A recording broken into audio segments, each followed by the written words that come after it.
Apply करते हैं, section formula हम तब अप्लाई करते हैं जब आपके पास कोई दो पॉइंट्स हैं,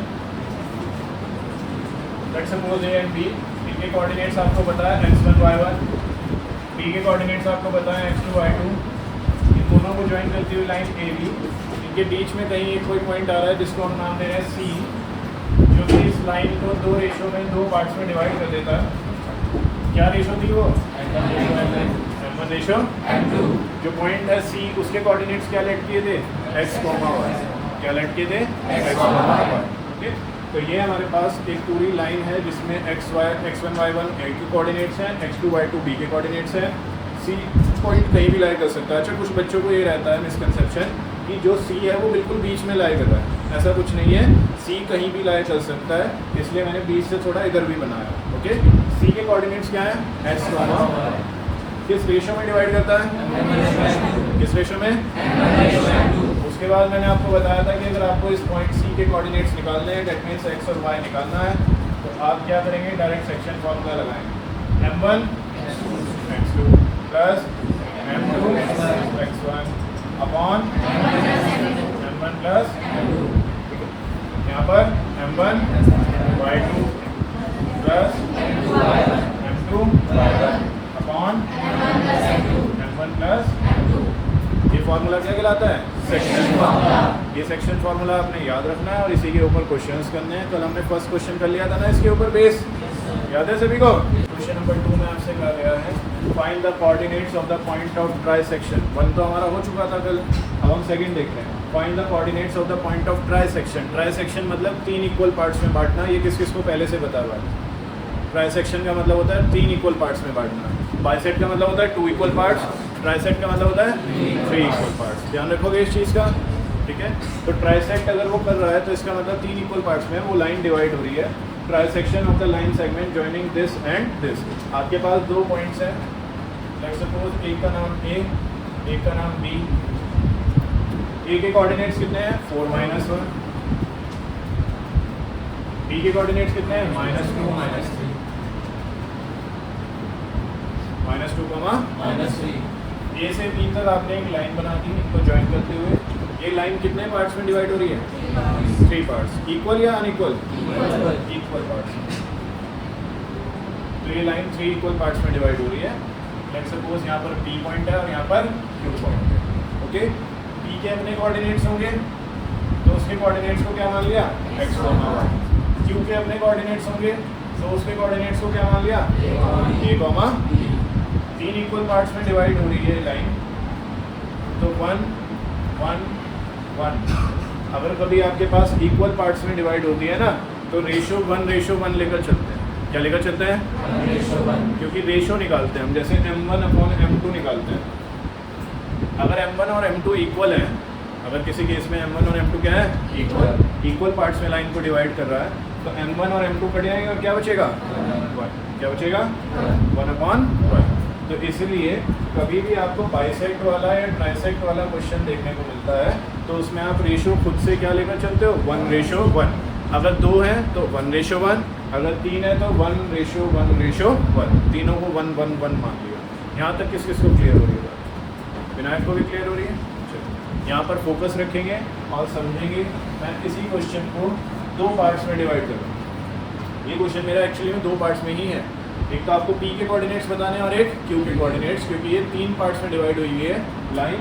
तो एक तो इसका पार्ट कौन सा बनेगा? A से B, फिर B से Q और Q से B। 3 पार्ट्स साफ साफ दिख रहे हैं? तीनों पार्ट्स इक्वल हैं क्योंकि क्या वर्ड यूज़ किया है? ट्राइसेक्ट। इक्वल होने की वजह से क्या रेशो लिए है? 1:1:1। तो यहाँ पर आपके पास हम क्या कर रहे हैं, इस क्वेश्चन को करने के लिए मैं 2 केस बना रहा हूँ। फर्स्ट केस में मैं सिर्फ और सिर्फ P पॉइंट पर फोकस करूँगा, Q को भूल जाऊँगा फिलहाल। किस पॉइंट पर फोकस कर रहे हैं? P पर। और किसको बोल रहे हैं? Q। एक एक करके निकालूंगा। A के कोऑर्डिनेट्स 4, -1, B के -2 -3, P के क्या मान रखे हैं? रेशो क्या बचेगी? यहाँ तक तो 1 है और ये बचेगी P से B तक की कितनी होगी? 1 + 1 1 + 1। ध्यान से समझना ये वाला पॉइंट, यही सारा खेल है, यहीं से सारा इंपॉर्टेंट पार्ट शुरू होता है। आपने सिर्फ P वाला पॉइंट लिया है, Q वाले को भूल गए। किसको लिया है? सिर्फ P वाला। तो अगर आपने सिर्फ P वाले को लिखा है तो A से P तक आएगा एक तो डिस्टेंस, A से P तक कितना है 1, और P से कहाँ तक आएगा B तक। P से B तक 1 कितनी बार आ रहा है, इसलिए P से B तक मैंने क्या लिखा है 2। ये किस को क्लियर हो गई बात, ये 2 क्यों आया, ये क्लियर हो गया। अब M1 क्या ले लोगे 1, M2 क्या ले लोगे 2, M1 क्या लेंगे 1, M2 क्या लेंगे 2, और फॉर्मूला लगाएंगे, कौन सा फॉर्मूला, सेक्शन फार्मूला लगाते हैं x के लिए भी और y के लिए भी। इतना मेरे साथ साथ नोट कर लो, पहले ये बनाना फिर ये बनाना, इसी सीक्वेंस में चलना है आपने, ओके। और ये फर्स्ट केस है, ज़रूर मेंशन कर देना इसको। फर्स्ट केस की फिगर अलग बनेगी, सेकंड केस की फिगर अलग बनेगी, और जो कंबाइंड फिगर है ऊपर वो सबसे पहले ही बनेगी। x के लिए फार्मूला लगाना है और y के लिए फार्मूला लगाना है। कौन सा फार्मूला लगाना है, सेक्शन फार्मूला। सेक्शन फार्मूला क्या होता है, m1x2 plus m2x1 upon m1 plus m2। y के लिए क्या होता है, m1y2 plus m2y1 upon m1 plus m2। सही लगा दिया सेक्शन फार्मूला। जो a के कोऑर्डिनेट्स हैं उनको x1 y1 मान लेते हैं, जो b के कोऑर्डिनेट्स हैं that is x2 y2, okay. और वैल्यूज़ को पुट करके सॉल्व करना शुरू करो। m1 क्या ले रहे हैं बच्चों इस केस में 1, और m2 क्या ले रहे हैं 2। वैल्यूज़ पुट करो, सॉल्व करो, बोर्ड से बाद में देखना, पहले खुद से करना और फिर मैच करना कि आपने सही किया है नहीं। ये सिर्फ आपकी प्रैक्टिस के लिए है, कोई चीटिंग करने की इसमें आपको ज़रूरत नहीं है। मैं सिर्फ वैल्यूज़ रख के पुट करके सॉल्व कर रहा हूँ।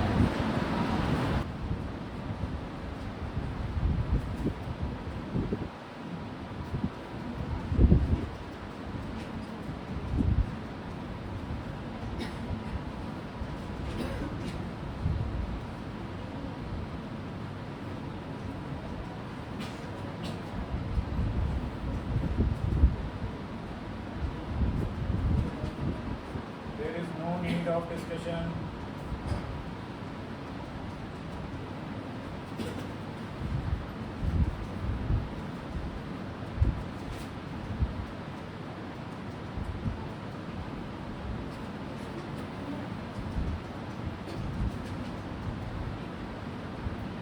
इस तरह से आपने P के दोनों पॉइंट्स निकाल लिए, XP और YP।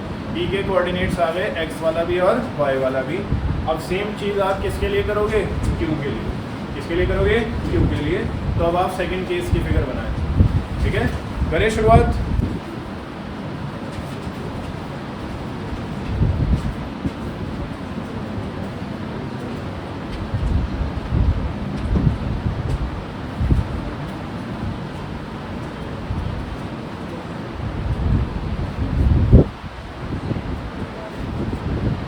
कोऑर्डिनेट्स हमने a, b लेट कर रखे हैं, तो a, b ही लेट करके चलेंगे।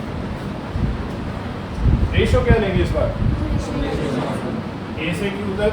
यहाँ पर देख लो a से q तक कितनी बार बना रहा है, 2 बार। तो a से q तक क्या हो जाएगा 2, और q से b तक 1। तो अब ये x1 y1, ये x2 y2। आपको q के कोऑर्डिनेट्स निकालने हैं a और b। तो a और b मान के कर लो, उससे कोई फ़र्क नहीं पड़ता। चाहे xy मान के करो, चाहे a b मान के करो, उससे कोई फ़र्क नहीं पड़ेगा, answer will be same. Section formula लगाना। अच्छा ये लाइन लिख दिया करो यूजिंग सेक्शन फार्मूला।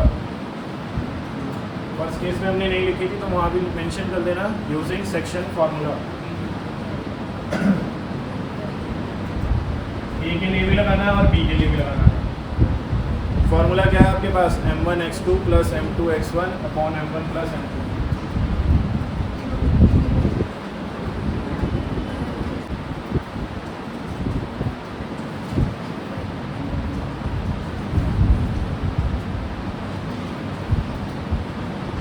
m1 की जगह 2, x2 is -2, m2 is 1, x1 is 4, 2 plus 1, -4 plus 4 upon 3, 0, 0.3, 0.0, anything is 0।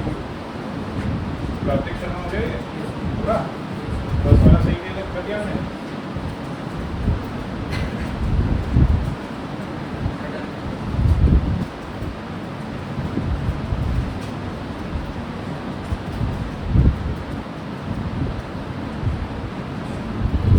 मेरी तो ए की वैल्यू 0 और बी की -7/3 है। गुड। तो आपने सेक्शन फार्मूला लगाया एक बार पी के लिए फर्स्ट केस बनाकर, एक बार क्यू के कोऑर्डिनेट्स के लिए सेकंड केस बनाकर। तो आपके पास पी के भी कोऑर्डिनेट्स आ गए, आपके पास क्यू के भी कोऑर्डिनेट्स आ गए। आपको इन्हीं दोनों के कोऑर्डिनेट्स बताने थे जो इस लाइन को, ए बी लाइन को कितने पार्ट्स में डिवाइड कर रहा है? 3 इक्वल पार्ट्स। कितने पार्ट्स में डिवाइड कर रहा है? 3 इक्वल पार्ट्स में। तो लिखो अपने पास फाइनल लाइन। इतना नोट करने के बाद लिखो पी के कोऑर्डिनेट्स बताओ क्या क्या आए थे? 2, -5/3 एंड क्यू के कोऑर्डिनेट्स क्या आए थे? -7/3 आर द रिक्वायर्ड पॉइंट्स। लिखो इसी के आगे are the required points which divides the line segment AB in 3 equal parts. Which divides the line segment AB in 3 equal parts. Clear? Sports day activity को perform करने के लिए school में क्या किया है, उनका रेक्टेंगुलर शेप का गार्डन था। 1-1 मीटर पर उन्होंने क्या रखे हुए हैं? प्लांट्स लगाए हुए हैं। ठीक है, छोटे छोटे पोट्स लगाए हुए हैं। हर एक पोट कितने डिस्टेंस पर है? 1 मीटर। आगे क्या समझ आ रहा था?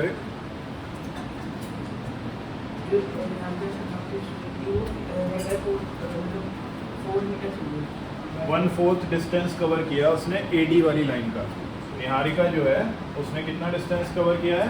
1/4 डिस्टेंस कवर किया है एडी वाली लाइन का। देखो ग्राफ को ज़रा ध्यान से देखना बोर्ड की तरफ। ए यहाँ से शुरू हो रहा है और डी यहाँ पर ख़त्म हो रहा है। बैठ जाओ दैविक, बहुत अच्छा आपने सही एक्सप्लेन किया।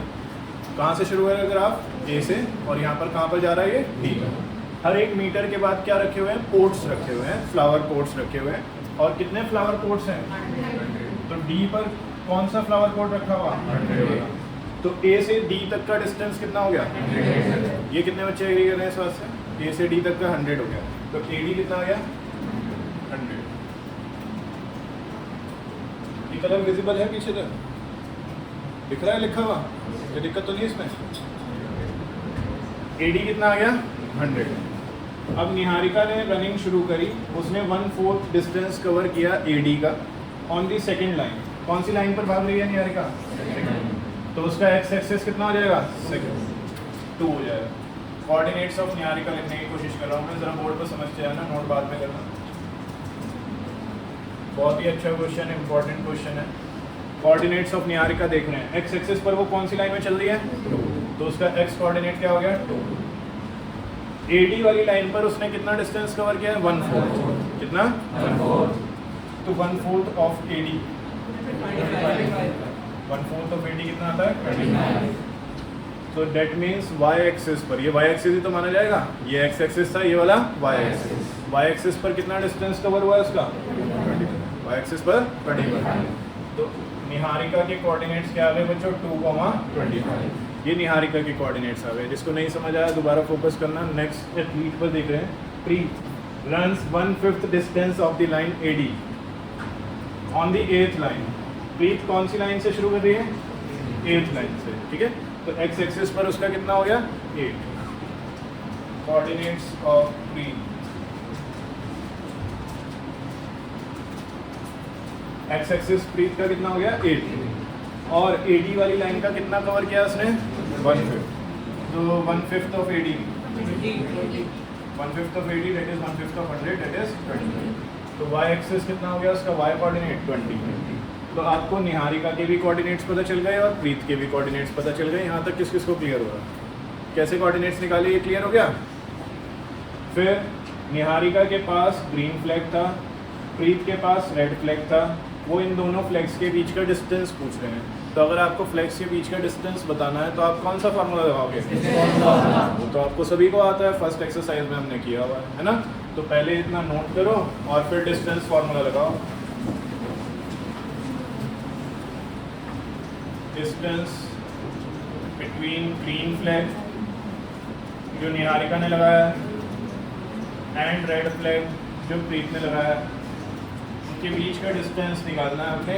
डिस्टेंस का फॉर्मूला आपको सबको पता है, x2 माइनस x1 का whole square plus y2 minus y1 का होल स्क्वायर। आपको ये भी पता है x1 y1 क्या है, जो निहारिका के कोऑर्डिनेट्स हैं। आपको ये भी पता है x2 y2 क्या है, जो प्रीत के कोऑर्डिनेट्स हैं। आपको सब कुछ पता है, बस आपको वैल्यूज़ पुट करके सॉल्व कर।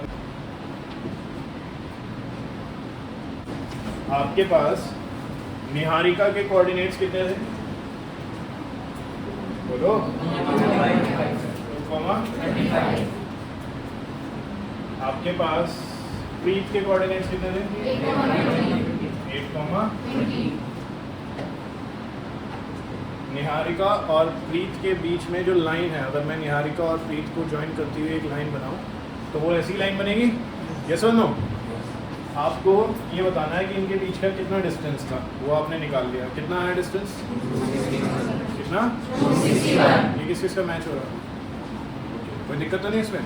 नेक्स्ट चीज़ जो आपको निकालनी है वो आपसे कह रहे हैं, Rashmi has to post a blue flag exactly half way between the line segment joining the two flags. Niharika का फ्लैग और प्रीत के फ्लैग को ज्वाइन करती हुई जो लाइन है, रश्मि को बिल्कुल एग्जैक्ट उनके बीच में फ्लैग लगाना, एग्जैक्ट बिल्कुल सेंटर में मिड पॉइंट पर, वहाँ पर उसको फ्लैग लगाना है। So where should she post her flag, वो अपने फ्लैग को कहाँ पर पोस्ट करे, यानी कि उसके फ्लैग के क्या पोजीशन होनी चाहिए। डेट मीन्स वो फ्लैग के कोऑर्डिनेट्स पूछ रहे हैं। पोजीशन हम किसकी हेल्प से बताते हैं, कोऑर्डिनेट्स की हेल्प से। पोजीशन हम किसकी हेल्प से बताते हैं, कोऑर्डिनेट्स की हेल्प से। तो वो रश्मि के कोऑर्डिनेट्स पूछ रहे हैं। रश्मि के कोऑर्डिनेट्स को x, y मान ले। रश्मि के कोऑर्डिनेट्स को क्या मान लिया, क्या रश्मि बिल्कुल सेंटर में मिड पॉइंट पर लगा रही है फ्लैग, तो अगर मिड पॉइंट पर लगा रही है फ्लैग तो क्या रेशो होगी, 1:1। क्या रेशो होगी, 1:1, क्योंकि मिड पॉइंट की बात हो रही है, सेंटर पॉइंट की बात हो रही है। In that case ratio will be 1:1। इसको मान लेते हैं m1, इसको m2। सेक्शन फॉर्मूला लगाना है, x और y की वैल्यू निकालनी है, कर लीजिए खुद से जल्दी से। इसका नहीं हुआ वो भी कर लीजिए। अच्छा, फॉर्मूला मेंशन जरूर करना आपने।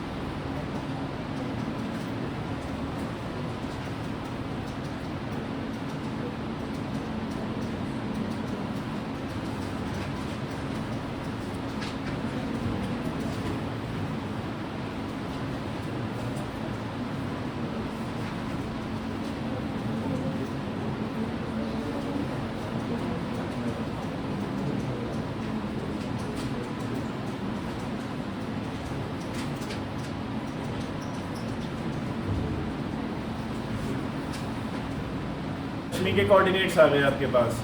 रश्मि जो फ्लैग लगाएगी वो कहाँ लगाएगी, x एक्सिस में तो 5th पर और y एक्सिस पर 22.5। क्वेश्चन क्लियर है।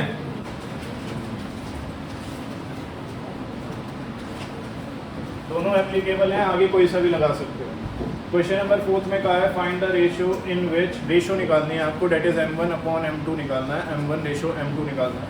Find the ratio in which the line segment joining the points this and this, इन दोनों पॉइंट्स को ज्वाइन करके जो लाइन बन रही है -3, 10 एंड b के कोऑर्डिनेट्स हैं 6, -8। इन दोनों को ज्वाइन करके जो लाइन बन रही है उसको डिवाइड किया जा रहा है किस पॉइंट के थ्रू, -1, 6। ठीक है, तो वो जो पॉइंट है जो ए बी लाइन को दो अलग अलग पार्ट्स में डिवाइड कर रहा है, अलग अलग सेगमेंट्स में, हिस्सों में डिवाइड कर रहा है, उस पॉइंट के कोऑर्डिनेट्स गिवन है। उस पॉइंट को मैंने नाम दे दिया लेट्स सपोज सी। तो आपको ए के कोऑर्डिनेट्स गिवन है, बी के कोऑर्डिनेट्स गिवन है और सी के कोऑर्डिनेट्स गिवन है। रेशो क्या लेते हैं, m1:m2। सी मिड में नहीं है, फिर से क्लियर कर दूं, सी मिड पॉइंट नहीं है, क्वेश्चन में कहीं गिवन नहीं है कि सी मिड में या सेंटर में आ रहा है। ओके, तो सी मिड में नहीं है। अगर सी मिड में होता तो 1-1 ले लेते, फिर तो क्वेश्चन ही खत्म हो जाता हमारा, बट सी मिड में नहीं है तो m1:m2। तो आपको m1:m2 की वैल्यू पूछी गई है, फाइंड द रेशियो लिखा है क्वेश्चन में। बताओ क्वेश्चन किस किस को क्लियर करेंगे कैसे वो दूसरी बात है। क्वेश्चन तो क्लियर हो गया। चलिए, करने के लिए हमारे पास कितने फॉर्मूले पड़े हैं इस एक्सरसाइज में? इस एक्सरसाइज में एक ही तो पड़ा है सेक्शन फार्मूला, वही ये ले देकर वही लगा देते हैं। चलो मैं साथ साथ कराना शुरू, फिगर बना लेना पहले साथ साथ।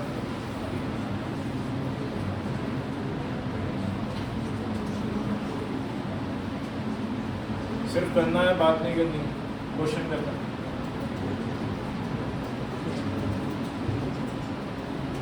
यूजिंग सेक्शन फार्मूला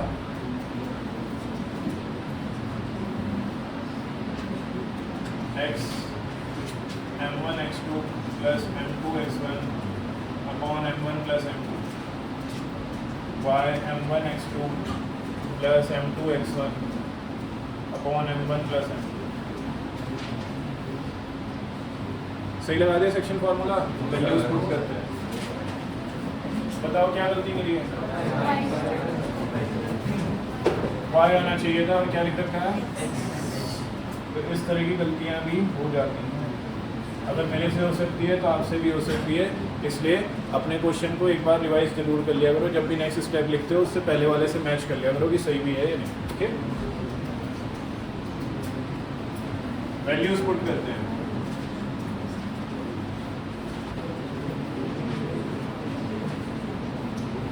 बच्चा सिर्फ x के लिए वैल्यू पुट करके दिखा रहा हूँ मैं फिलहाल। x की वैल्यू क्या लोगे? -1। m1 की वैल्यू क्या लेंगे? m1 नहीं पता तो m1 ही लेंगे। x2 value 6 plus m2 value not given, we have to find it, so m2 ही ले लिया। x1 माइनस वालों को इज्जत देनी है, ब्रैकेट में रखना है, upon m1 plus m2 as it is आ जाएगा। अब आपने ध्यान रखना है कि ये जो नीचे वाला m1 प्लस m2 है जो डिवाइड में आ रहा है, इसको इधर भेज देना है। इधर जाकर ये क्या हो जाएगा? तो ये किसके साथ मल्टीप्लाई होगा? -1। -1 से तो कोई फर्क नहीं पड़ेगा, लेकिन माइनस से सारे साइन क्या हो जाएंगे? तो m1 भी माइनस का हो जाएगा और m2 भी माइनस का हो जाएगा। मैंने क्या किया है? m1 प्लस m2 को इधर ट्रांसपोज किया है -1 के साथ। इधर ये डिवाइड में था तो उधर जाकर मल्टीप्लाई लिख देता हूँ, नहीं तो बाद में कुछ बच्चे स्टेप्स भूल जाते हैं, फिर दिक्कत होती है। सो -1 के साथ m1 प्लस m2 क्या आ रहा है? मल्टीप्लाई। इधर करते हैं 6 into m1 6 m1 plus minus -3m2। सही कर दिया आपके हिसाब से बच्चों? यहाँ तक -1 की मल्टीप्लाई करेंगे -m1 -m2 equals to 6m1 -3m2। Now you have two variables m1 और m2, बट आपको इनकी वैल्यू नहीं निकालनी है। आपको तो इनकी क्या निकालनी है? रेशो। क्या निकालनी है? तो एक इक्वेशन से काम हो जाएगा। आपको m1 और m2 की वैल्यू नहीं निकालनी है, आपको तो इनकी क्या निकालनी है? रेशो। तो एक ही इक्वेशन से काम हो जाएगा। कैसे? देखते हैं, करते हैं, समझते हैं। सबसे पहले हम क्या करते हैं? m1 वाले एक साथ लिख देते हैं, m2 वाले एक साथ। तो दो जो पिछड़े हुए हैं उनको मिलवा देते हैं।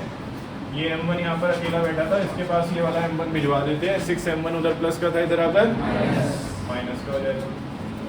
इधर -3m2 वो किसका इंतजार था? m2 का। इधर जाकर क्या बन जाएगा? ये प्लस m2। तो पिछड़े हुए मिल गए, सीक्वेंस में आ गए, प्रॉपर एक फॉर्मेट आपको दिख रहा है। m1 वाले एक साथ, m2 वाले एक साथ। -m1 -6m1 minus minus plus 1 और 6 तो -7m1 -3m2 plus m2 1m2 minus plus minus 3 में से बन गया -2m2। सही कर दिया आपके हिसाब से? माइनस से minus 7m1 equals to 2m2 आपके पास बचा है। आपको ना m1 अपॉन m2 निकालना है। क्या निकालना है? m2 इधर मल्टीप्लाई में इधर आकर क्या हो जाएगा? m1 इधर मल्टीप्लाई में इधर आकर क्या हो जाएगा? इस बात से कौन कौन एग्री कर रहा है? सबको समझ आ रहा है ये स्टेप? मैंने क्या किया है? m2 इधर मल्टीप्लाई में था, इधर आकर क्या हो जाएगा? 7 इधर मल्टीप्लाई में उधर जाकर 7 इधर मल्टीप्लाई में उधर जाकर डिवाइड। m1 अपॉन m2 कितना आ गया? m1 अपॉन m2 कितना आ गया? m1 रेशो m2 कितना आ गया? 2 रेशो। ये पूछा गया था आपसे। तो अब इसे पहले x के लिए नोट करो प्रॉपर तरीके से समझ के, फिर y के लिए खुद से लगाओ और सॉल्व करके फिर से क्या आना चाहिए? 2:7 ही आना चाहिए, एग्जैक्ट मैच होना चाहिए। इसको ट्राई करो खुद से, बिना बातचीत करना सब।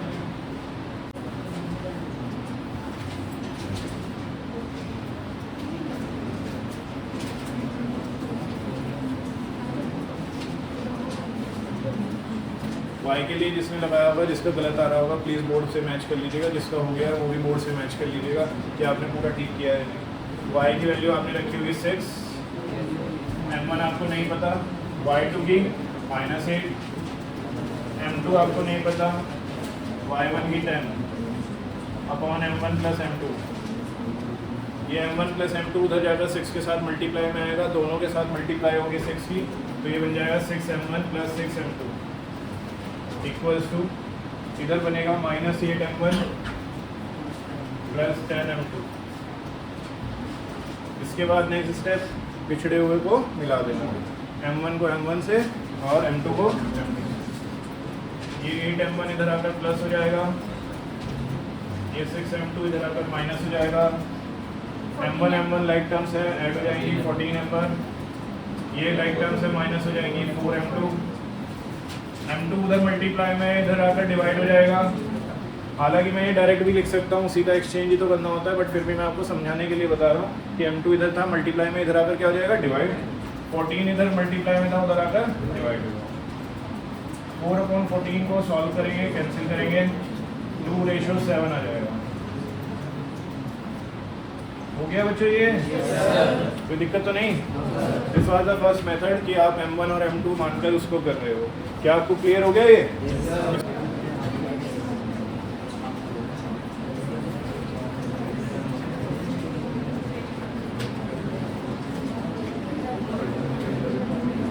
चलिए अब पेन को रख दीजिए, इस समझने पर फोकस कीजिए। एक मेथड तो एनसीईआरटी में ये दिया है जिसमें उन्होंने M1:M2 लेकर किया है। अब मैं बिल्कुल ही कुछ डिफरेंट बताने वाला हूँ, इसलिए पूरा फोकस यहीं रखिएगा सभी बच्चे। स्टार्टिंग में सीखना बस एक बार आपको पड़ेगा, फिर आगे आप डायरेक्ट अप्लाई कर पाओगे। ओके, तो एक मेथड तो वो था जिसमें रेशो को हम M1:M2 मान लेते थे और उसको सॉल्व करते थे। बट क्योंकि उसमें 2 वेरिएबल्स आते हैं तो बच्चों को थोड़ा मुश्किल लगता है एंड में आकर उसको सॉल्व करना, तो इसलिए एनसीईआरटी में एक और मेथड भी गिवन है जिसमें वो M1:M2 ना मानकर K:1 मानते हैं। क्या मानते हैं? क्या मानते हैं? तो जो एनसीईआरटी में ये दोनों मेथड्स हैं, ये हमें दोनों आने चाहिए, किसी से भी हम क्वेश्चन को कर सकते हैं। तो इसलिए पहला मेथड था M1:M2 मानकर, दूसरे में हमने क्या मान लिया, M1 और M2 नहीं माना, क्या माना, K:1, एक वेरिएबल कम कर दिया, एक ही वेरिएबल है। ओके, तो अब K:1 में भी हम वही करेंगे जो हम M1:M2 के लिए करते थे, सिर्फ दिमाग चलाना, पेन मत चलाना, अभी सिर्फ सीखना है। ठीक, x के लिए फॉर्मूला क्या था, M1x2 plus M2x1 upon M1 plus M1x2 plus M2x1।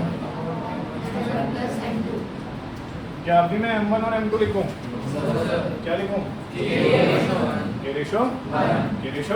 तो जहाँ जहाँ M1 आ रहा है वहाँ K लिखो, जहाँ जहाँ M2 आ रहा है वहाँ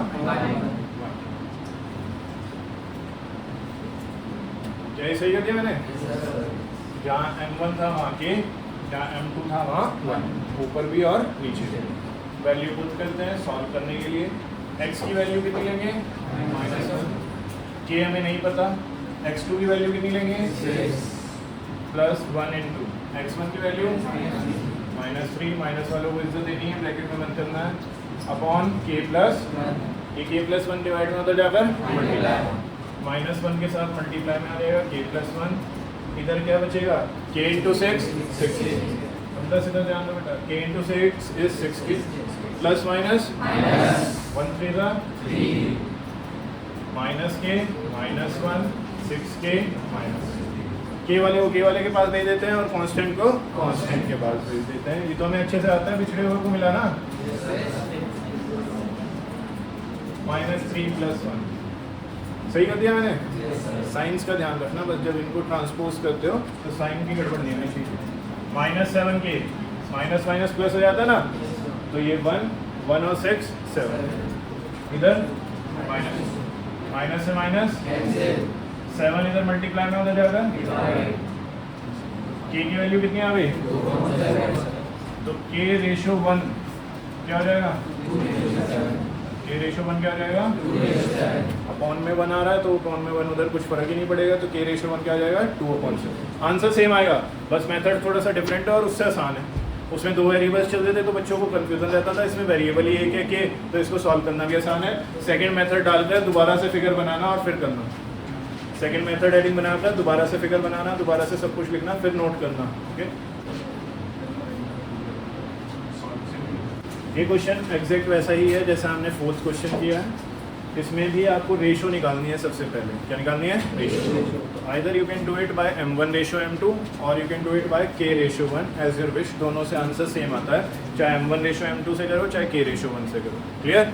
नेक्स्ट थिंग इज कि आपको इसमें ये भी गिवन है कि जो 2 पॉइंट्स हैं उसको डिवाइड करने वाला पॉइंट x एक्सिस पर लाई करता है। कहाँ पर लाई करता है? x axis. तो इससे हमें क्या पता चलता है?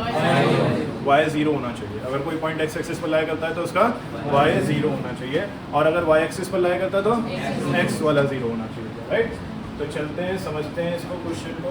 a 1, -5 b -4, 5।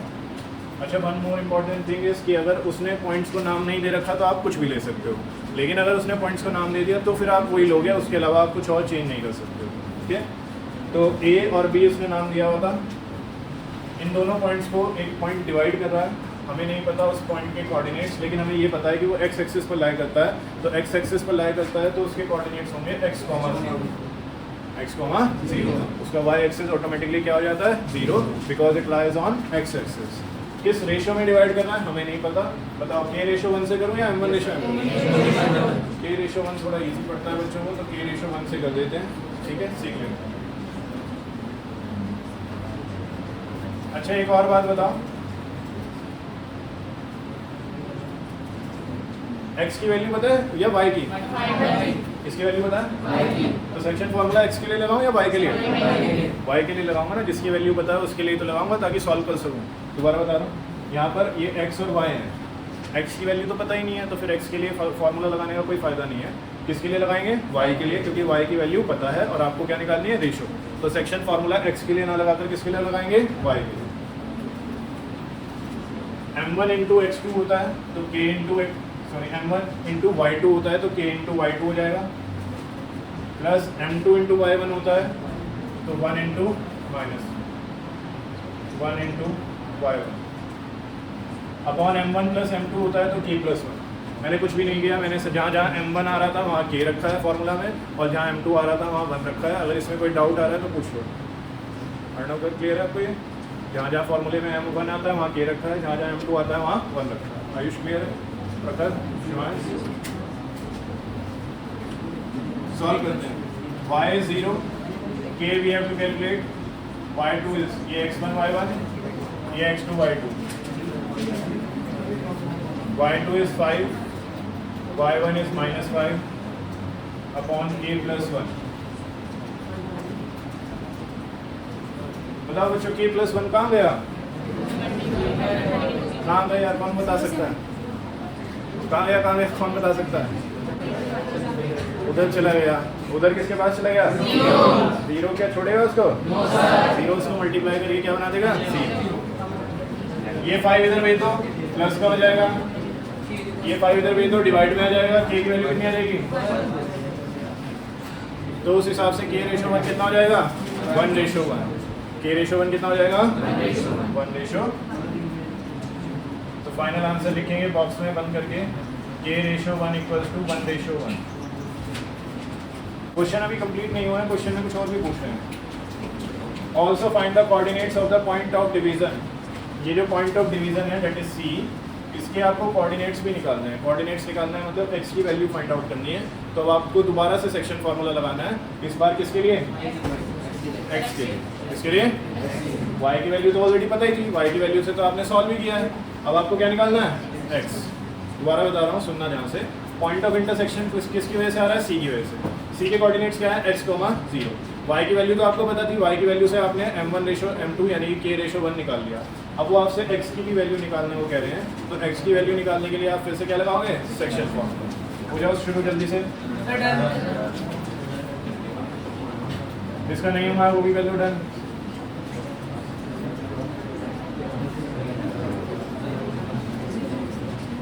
इसका हो गया है, उनकी वजह से डिस्टर्बेंस क्रिएट हो रहा है और फिर पिटाई हो जाएगी।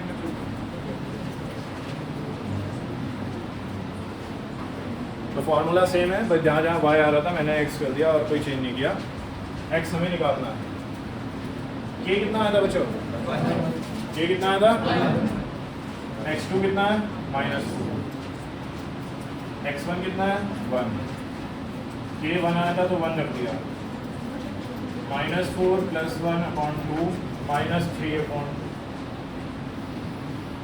करो आप भी देखो, -3/2 यार ये किसका हो गया? सेम आ रहा है? yes, किस किसका हो चुका? लिखो इसके बाद फाइनल लाइन। पॉइंट सी के कोऑर्डिनेट्स लिखेंगे। x में कितना आया था? -3/2 और y में कितना था? पॉइंट सी के कोऑर्डिनेट्स मेंशन कर देंगे। Is the required point of division, is the required point of division। अच्छा, एक और चीज़ ध्यान से सुनो, समझना ज़रा। ये जो शुरू के 5 क्वेश्चंस थे ये आपके कॉन्सेप्ट बिल्डिंग क्वेश्चंस थे, जिसमें आप सेक्शन फार्मूला अच्छे से लगाना सीख जाओ। क्या आप सीख गए हो? आगे सेक्शन फार्मूला लगाना। इसके बाद जो नेक्स्ट 4 क्वेश्चंस हैं, ये 4 क्वेश्चंस आपके इसकी एप्लीकेशंस के ऊपर बेस्ड है कि सेक्शन फार्मूला हम कहाँ कहाँ लगा सकते हैं। जैसे पैरेललोग्राम का भी कोई क्वेश्चन बन सकता है, सर्कल का भी कोई क्वेश्चन बन सकता है, किसी लाइन सेगमेंट का बन सकता है। तो इसकी एप्लीकेशंस पढ़ेंगे हम बेसिकली इसके बाकी क्वेश्चंस में। जो एक क्वेश्चन आप खुद से कर सकते हो बहुत आसान तरीके से, वो है क्वेश्चन नंबर 10। सिर्फ पेन रोक कर बोर्ड पर समझना जो मैं बता रहा हूँ। चलो फोकस करो, सबको आता है ये क्वेश्चन। ये सेकंड एक्सरसाइज में इन्होंने रख रखा है, लेकिन इसमें डिस्टेंस फार्मूला लगना है। सिर्फ कौन सा फार्मूला लगना है? सेक्शन फार्मूला लगना ही नहीं है। ये बेसिकली थर्ड एक्सरसाइज को रिप्रेजेंट कर रहा था, बट वो थर्ड एक्सरसाइज फिलहाल कट हो चुकी है। तो हम इसको सिंपल सा क्वेश्चन मान के करेंगे। और कौन सा फार्मूला लगाएंगे? डिस्टेंस। कैसे लग रहा है डिस्टेंस फार्मूला? उन्होंने कहा है find the area of the rhombus whose vertices are this and this। तो आपको एक रोम्बस बना लेना है। रोम्बस की चारों साइड्स क्या होती हैं? इक्वल होती हैं। उनको नाम दे देना है A, B, C, D, चारों वर्टिसेस को। A के कोऑर्डिनेट्स 3,0, B के 4,5, C के -1,4 और D का -2, ये हो गया। Taken in order. Taken in order का मतलब है लगातार आपने किसी सीक्वेंस में रखना है। 3,0, 4,5, -1,4, -2, -1, जिस सीक्वेंस में बुक में क्वेश्चन में गिवन है। ये चीज़ क्लियर हो गई? फिर वो आपसे पूछ रहे हैं इसका एरिया बताओ, और उन्होंने हिंट में आपको एरिया ऑफ रोम्बस का फॉर्मूला भी दे रखा है। क्या ये हिंट पेपर में गिवन आएगा? पेपर में गिवन नहीं आएगा, तो इसका मतलब आपको एरिया ऑफ रोम्बस का फॉर्मूला याद रखना है। क्या होता है? Area of rhombus equals to half into product of its product मतलब प्लस या मल्टीप्लाई? प्रोडक्ट मतलब मल्टीप्लाई। तो मल्टीप्लाई करनी है आपने इसके डायगोनल्स की। डायगोनल्स कैसे बनाओगे? A से C को ज्वाइन करके और B से B को ज्वाइन करके क्या बन जाएंगे इसके? तो half into product of its diagonal. एक डायगोनल क्या है? AC, दूसरा डायगोनल क्या है? BD। तो अगर आपको दोनों डायगोनल्स की वैल्यू पता चल जाए तो क्या आप उसका एरिया निकाल सकते हो? उसका किसका? रोम्बस का। रोम्बस का एरिया का फॉर्मूला क्या होता है? Half into product of it's diagonals के नाम क्या क्या है? AC निकालने के लिए A के कोऑर्डिनेट्स और C के कोऑर्डिनेट्स पता होने चाहिए। पता है? yes, कौन सा फार्मूला लगाओगे? डिस्टेंस फार्मूला लगाकर AC आ जाएगा। yes, BD निकालने के लिए B के कोऑर्डिनेट्स और D के कोऑर्डिनेट्स पता होने चाहिए। पता है? yes, कौन सा फार्मूला लगाओगे? डिस्टेंस फार्मूला लगाकर BD आ जाएगा। yes, फिर इसमें AC और BD की वैल्यू पुट करके फाइनल आंसर आ जाएगा। yes, एरिया की यूनिट क्या लिखोगे? Square units. क्या लिखोगे? ये फिगर बनाकर इतना पार्ट नोट कर लो और फिर इसको घर से करके लेकर आना।